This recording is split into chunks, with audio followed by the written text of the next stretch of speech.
Start by turning the robot upside down.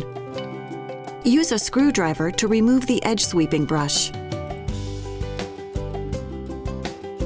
Loosen the 5 screws that secure the bottom cover.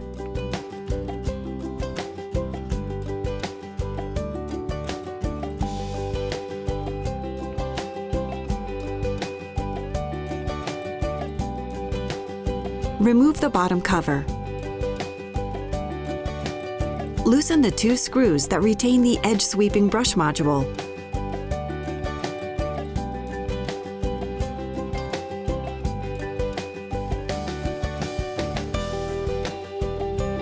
Remove the module.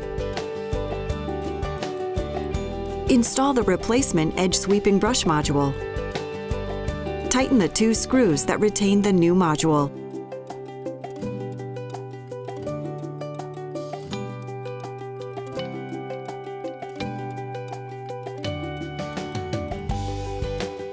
Remove the new edge sweeping brush so you can replace the bottom cover.